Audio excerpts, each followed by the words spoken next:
week. We just had a full moon. And I didn't do a ceremony. Did you? I did a simmer pot. I did. I think, yes, I did, actually. If you really want to know, yes, I did. I don't know why we didn't talk about this earlier. I went to the rage room. Why didn't we? I know. That was pretty much my moon release. They gave me what they call a hate plate. And so normally I would write down everything on paper of what I want to release.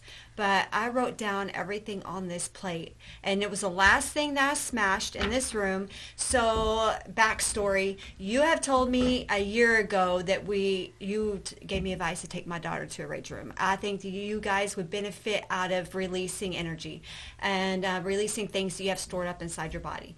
And then, and it has come up several times since then, but you gave me a reading last Wednesday. Mm-hmm. And told me, you should do this. And I'm like, you know what? Yes, I should. Yes, I should. So I went to the rage room in Springfield, and it was amazing. My husband and I went together. We did like a date night thing, smash and bash or something. And he did not participate. He was the handler of the bottles. And it was amazing. I did not think that I would be able to let loose, to really be able to release all the energy I had inside me. I wasn't, because I'm not a conflict person. I'm not a let's go smash it kind of person.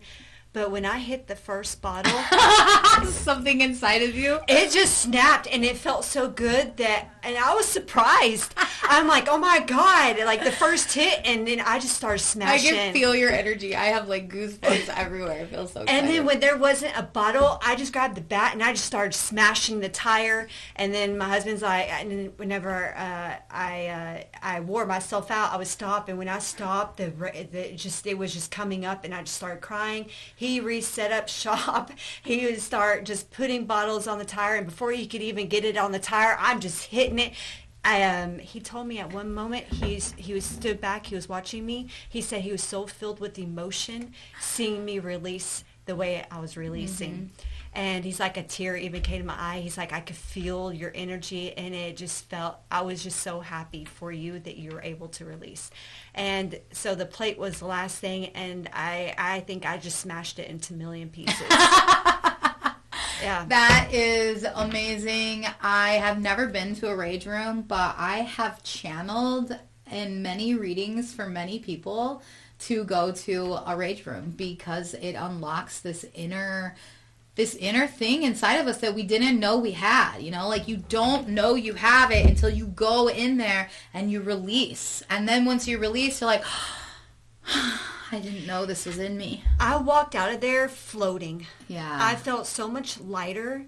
And it was a great experience, and I think that there's probably still more in there. Like, I could probably, if I could do it myself now. Like, I don't have to smash bottles. I can just go get a tire and just bang the crap out of a tire and scream and holler. And I can do that anywhere. But having it and knowing now that I have the ability to release in such a healthy way, that I can do that now anytime I feel overwhelmed or overstimulated, it's a great way of releasing. I didn't think that way beforehand, but the way it just happened and flowed, it was so useful and helpful. I was surprised. Then you slept 13 hours. I slept 13 hours. I woke up sore as fuck the next day. My whole body was sore. Like, I didn't even how am I this sore? Like, all I did was swing a bat, but my legs, my butt muscles, I mean, everything, my back, everything was so sore. And I think it was all the tension of just like being tense and hitting these things were just, it just made my muscles sore. But it was great. It was great. So that was my moon release. Yeah, feminine rage. I love it. Yeah, no, I did not do a ceremony. I had intentions. I knew what the full moon was bringing up for me. I also had an imposter moment. Like, I struggle with imposter syndrome. It's hard for me to accept that I am who I am and I do what I do because I always think I'm a fraud. right? And I was going to do a reading for someone. This person is crossed over, and they are very, very special to me. I was very close to them. I was going to read their spouse, and their spouse is still very affected. And I just could feel these emotions, and I knew that she was going to want proof, right? Like, as a medium, you sometimes have people who want proof. I'm going to ask you very specific questions, and I want you to tell me very specific answers, or this is not real. And to me, that's like a lot of pressure because I have imposter syndrome. It's hard for me to realize and accept that I actually do talk to people on the other side. Like, I can convince myself that I make it all up, right? So, I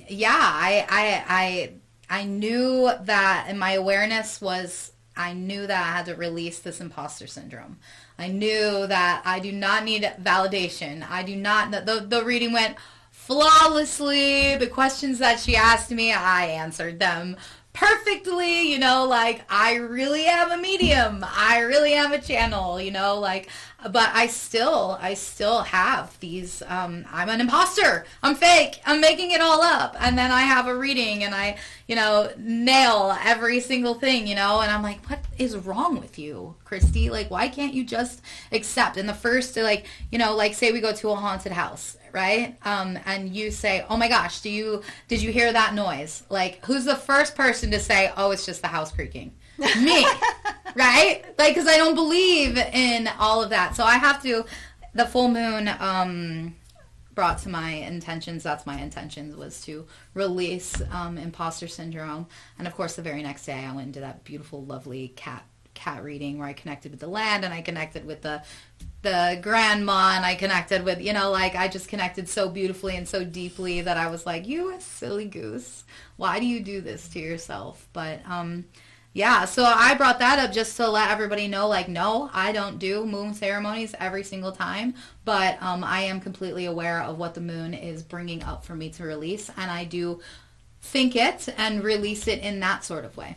Awareness. Yes. I agree. I think I've pretty much tried to do a moon ceremony every time. It may not have been on the exact day. I may be feeling the energy days before, and we'll do a little ceremony. I don't always do the same thing. It's just whatever I feel in the moment. So it's never the same ceremony. Yeah. So. Yeah. Okay, full moon. Basically, the theme is release what you don't want to carry with you into the eclipse season and fire horse energy. And have a beautiful week. And we love you. Yes. Have a great day.